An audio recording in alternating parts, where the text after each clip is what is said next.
Hi friends, welcome to Zeenat's World. இன்னைக்கு நம்ம சேனல்ல உங்களுக்கு 3 யூஸ்ஃபுல்லான டிப்ஸ் தான் சொல்ல போறேன்.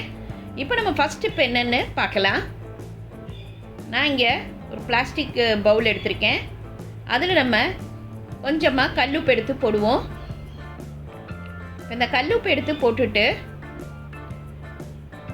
வீட்ல வாசனை சோப்பு வச்சுப்போம் பாருங்க. எந்த சோப்புனாலும் பரவாயில்லை, ஆனால் நல்ல வாசனை சோப்பாக இருக்கணும். நான் மைசூர் சாண்டல் எடுத்திருக்கேன். இதை நம்ம இப்போது துருவி எடுக்க போகிறோம். ஃபுல் சோப்பையும் துருவ தேவையில்லை, ஒரு 2 ஸ்பூன் அளவு வந்தால் கூட போதும்.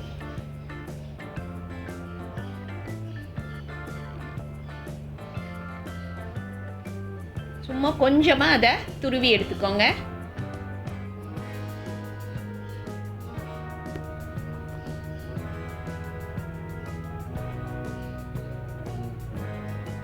இப்போ துருவியாச்சு. இப்போ அதை எல்லாத்தையுமே நம்ம அந்த கல்லுப்பு மேலே போட்டுடலாம்.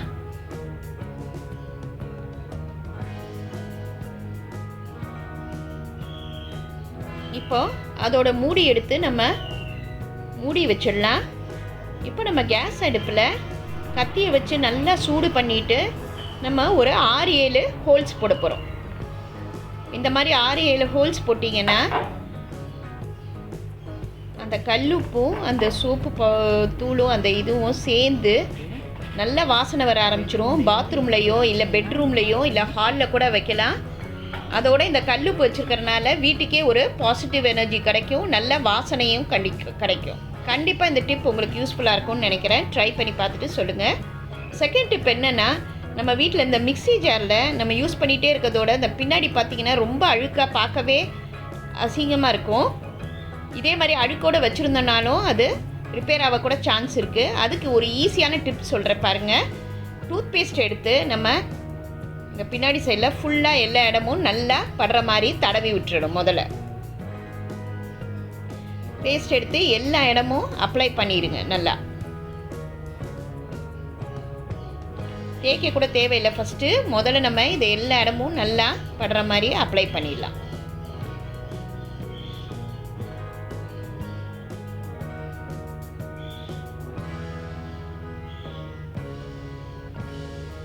இப்போ எல்லா இடமும் அப்ளை பண்ணிவிட்டு ஒரு 5 நிமிஷம் நம்ம அப்படியே விட்டுறலாம். 5 நிமிஷம் கழித்து நம்ம பேக்கிங் சோடா கொஞ்சம் போட்டுடலாம்.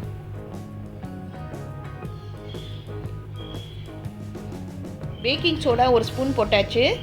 இப்போ நம்ம அதிலேயே 1 ஸ்பூன் அளவுக்கு வினிகர் ஊற்றிப்போம்.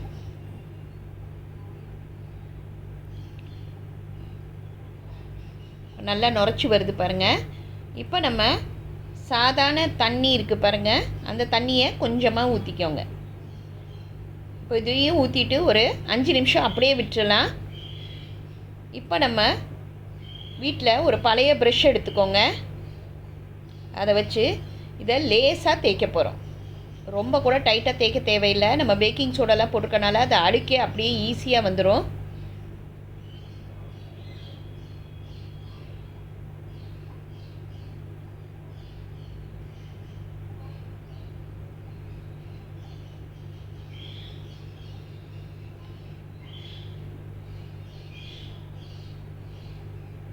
இப்போ நல்லா தேய்ச்சிட்டு நல்ல தண்ணியை வச்சு இதை நம்ம கழுவிட போகிறோம். இங்கே பாருங்கள், வாவ், சூப்பராக எவ்வளோ க்ளீன் ஆயிடுச்சு பாருங்கள். அந்த அழுக்குங்க இருந்த இடமே தெரியல, செம்ம க்ளீன் ஆயிடுச்சு. கண்டிப்பாக இந்த டிப் உங்களுக்கு யூஸ்ஃபுல்லாக இருக்கும்னு நினைக்கிறேன். ட்ரை பண்ணி பார்த்துட்டு சொல்லுங்கள். 3வது டிப் என்னென்னா, நம்ம இப்போ ஆயில் டிஸ்பென்சர் நிறையா இப்போ எல்லாருமே யூஸ் பண்ண ஆரம்பிச்சிட்டோம். பெருசு சின்னதுன்னு இருக்குது. ஆனால் அவங்க அதுக்கு மூடி கொடுத்துருக்காங்க பாருங்கள். அதை நம்ம மூடுறது அடிக்கடி கலண்டு வந்துடுது, இல்லை உடஞ்சி போயிடுது. இந்த மாதிரி உடஞ்சி போயிடுச்சுன்னா, திறந்து இருந்துச்சுன்னா பல்லி பூச்சி வருமோன்னு சொல்லிவிட்டு நம்ம அந்த டப்பாவையும் தூக்கி போட்டுறோம்.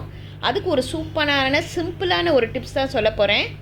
நம்ம வீட்டில் கிராம்பு இருக்கும் பாருங்கள், அதான் லவங்கம்னு சொல்லுவாங்களே, அதை நீங்கள் ஒரு பெரிய இதை எடுத்து அந்த ஹோல்ஸில் நீங்கள் அதை மாட்டி விட்டிங்கன்னா டைட்டாக அது ஃபிக்ஸ் ஆகிடும். நமக்கு வேணுன்ற நேரம் அதை வெளியில் எடுத்துகிட்டு நம்ம யூஸ் பண்ணிக்கலாம். இது ரொம்ப சிம்பிளான டிப் தான், ஆனால் ரொம்ப யூஸ்ஃபுல்லான டிப்பு. கண்டிப்பாக உங்களுக்கு இது யூஸ்ஃபுல்லாக இருக்கும்னு நினைக்கிறேன். ட்ரை பண்ணி பார்த்துட்டு சொல்லுங்கள். தேங்க்யூ.